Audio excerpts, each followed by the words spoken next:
तो आज के सेशन में करंट अफेयर से जुड़े हुए कुछ महत्वपूर्ण पक्षों के बारे में मैं आपको पढ़ाना चालू करूंगा। ये वो टॉपिक हैं, वो सब्जेक्ट हैं जो कि आपके एग्जाम में सीधा पूछे जाएंगे, सीधा आएंगे। करंट अफेयर्स के उन प्रश्नों का अभ्यास करना आप मेरे साथ प्रारंभ करेंगे। मैं आप सभी के लिए बहुत ही चुन करके करंट अफेयर्स लेकर के आ रहा हूं और ये करंट अफेयर्स आपको एग्जाम हॉल पे देखने को जरूर मिलेंगे। तो आज के करंट अफेयर्स की शुरुआत करते हैं मानव विकास सूचकांक से, ठीक है। और मानव विकास सूचकांक में भारत की क्या स्थिति है उसके बारे में मैं आपको एक प्रॉपर चर्चा करूंगा। देखिए, मैं पिछले 1.5 साल का करंट अफेयर्स लेकर के चलता हूं, 1.5 से 2 साल का करंट अफेयर्स, और उसमें भी बहुत सेलेक्टिव होकर के, और आपके एग्जाम हॉल पे करंट अफेयर्स मिलेंगे आपकी बुकलेट से। इसको लेकर मैं पूरा गारंटी देता हूं। कोई भी एग्जाम हो आपका, हर एग्जाम के लिए मोस्ट इंपॉर्टेंट करंट अफेयर्स हैं। तो अब आप सभी को इनको करना है आराम से। आईएएस पीसीएस के लिए रामबाण है, बाकी यदि आप कोई एसएससी या वनडे एग्जाम दे रहे हैं, ये करंट अफेयर्स आपको काम करेगी। तो मानव विकास सूचकांक के अंतर्गत देखा जाए तो देखिए, अभी ये रिपोर्ट आपकी 8 सितंबर 2022 को यूएनडीपी के द्वारा जारी की जाती है। कौन जारी करता है? यूएनडीपी एक संस्था है।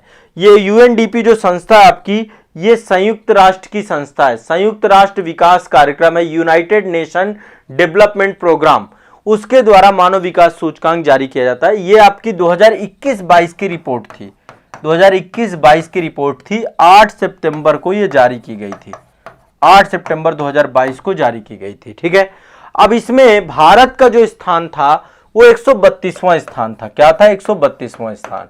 इससे पहले 2020 में भारत का 130वां स्थान था, ठीक है। कौन सा स्थान था? 130वां। तो स्थिति क्या हुई? बदतर हुई, पहले से स्थिति गिरी। अब इसके पीछे का रीजन कोविड है, ठीक है, कोविड महामारी। दूसरा, रसिया यूक्रेन युद्ध हो रहा है, जलवायु परिवर्तन, ये भी लगातार समस्या हो रही। तो इन सभी देशों में मानव विकास सूचकांक ने प्रभाव डाला है। मानव विकास सूचकांक में 3 कारक होते हैं। एक तो शिक्षा होती है, जीवन प्रत्याशा होती है और प्रति व्यक्ति आय होती है। इन 3 मापदंडों पे देशों का एक इंडेक्स बनाया जाता है। तो भारत की रैंक 132वीं थी। गत वर्ष बात करें तो गत वर्ष आपकी भारत की रैंक 130वीं थी। तो यह स्थिति पहले से क्या हुई है आपकी, मतलब पहले से जो है स्थिति खराब हुई है। पहले 130वीं रैंक थी, अब 132वीं हुई है। अब देखिए, इसमें नंबर 1 में कौन सा है? नंबर 1 में है स्विट्जरलैंड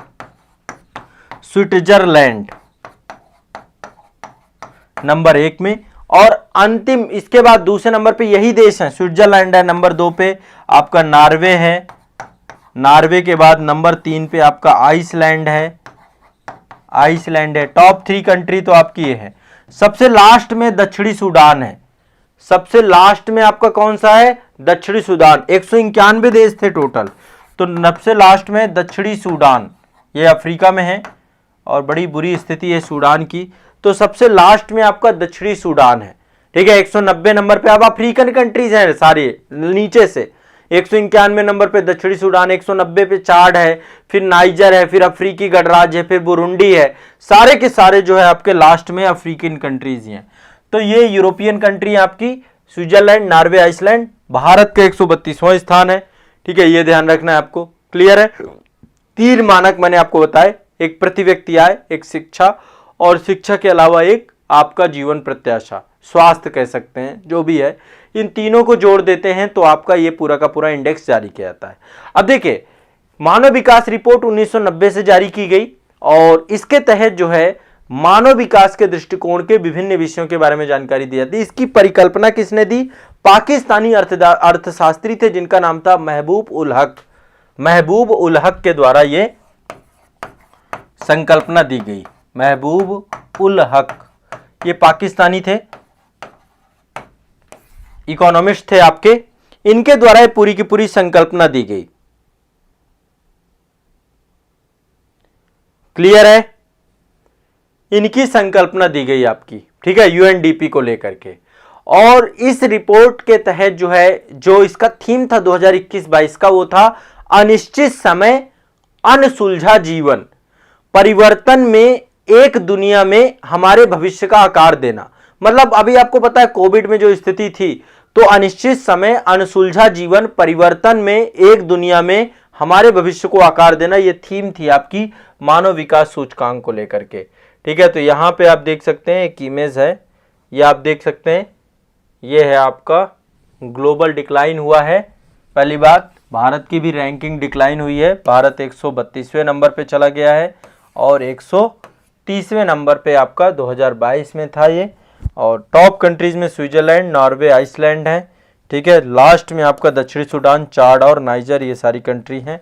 ठीक है, और भारत के पड़ोसियों की बात करें तो स्थिति अच्छी है। चाइना 79 पे है, श्रीलंका 73 पे है, भूटान 127 है, बांग्लादेश 129 है, नेपाल 143 है और पाकिस्तान की रैंक 161 है। इसकी हालत बहुत बुरी है। भारत 132 भी कोई अच्छी नहीं है। ठीक है, तो हुआ क्या क्या है, भारत को 132वीं रैंक मिली है। लैंगिक असमानता पूरे विश्व में घटी है। ठीक है, पिछले 2 स्थान नीचे गए हैं, पहले 130वें नंबर पे थे, अब 132 हो गए हैं। यूएनडीपी के द्वारा जारी किया जाता है। स्विट्जरलैंड पहले नंबर पर आया है आपका, और इसमें जो है आपका जीवन प्रत्याशा में पूरे विश्व में जीवन प्रत्याशा घटी। ठीक है, और अभी जो है जो सतत विकास लक्ष्य हैं उनको पाना भी अभी कठिन है, ऐसा रिपोर्ट में कहा गया है। ठीक है, तो ये सारे महत्वपूर्ण पॉइंट थे, ध्यान रखिएगा। चलिए अगला चलते हैं। ये आप देख रहे हैं एक नई ट्रेन है, और जैसे जैसे आप देख रहे हैं हम अल्टरनेटिव एनर्जी की तरफ जा रहे हैं।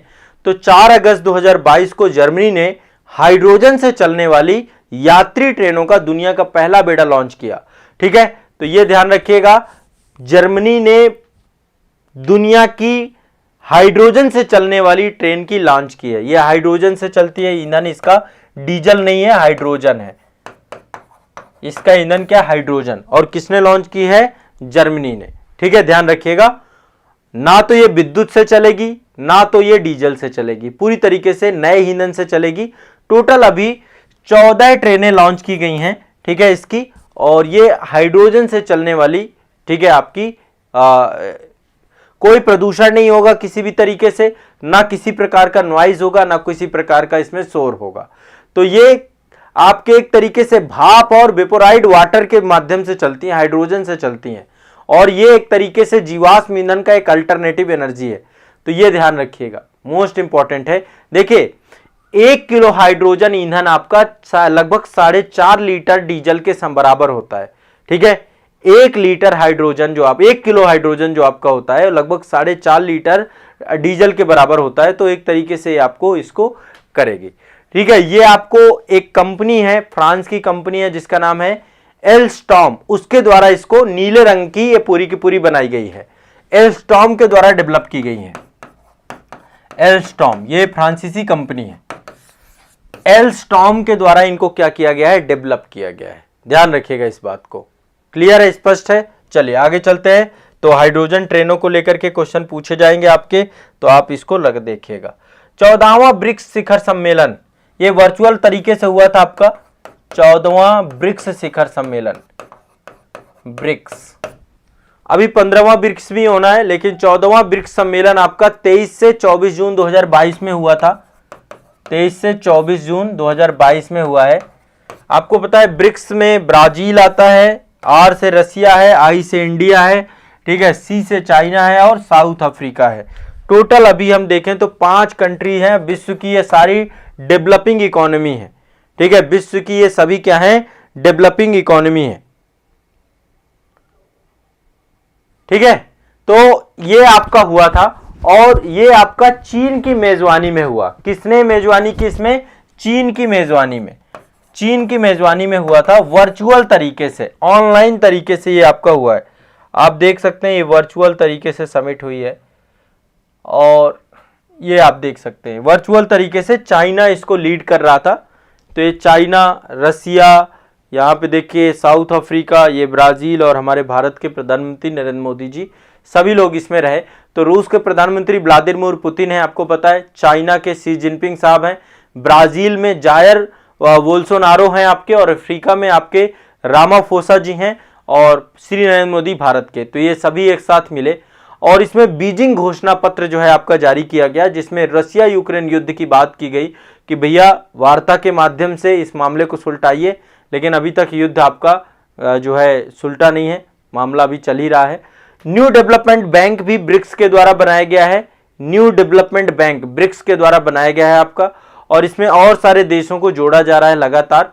ठीक है, तो ये भी ध्यान रखिएगा। अब अगला जो 23वां ब्रिक्स है, 2023 में जो ब्रिक्स शिखर सम्मेलन है, 15वां ब्रिक्स शिखर सम्मेलन, ये आपका होगा दक्षिण अफ्रीका में। कौन करेगा? दक्षिण अफ्रीका मेजबानी करेगा, दक्षिण अफ्रीका की मेजबानी में रहेगा। 15-14वां चीन की, और ये आपका दक्षिण अफ्रीका की मेजबानी में। तो ये ध्यान रखिएगा ब्रिक्स के बारे में। इसके बाद चोगम, चोगम मतलब राष्ट्रमंडल शिखर सम्मेलन। तो 26वां राष्ट्रमंडल शिखर सम्मेलन,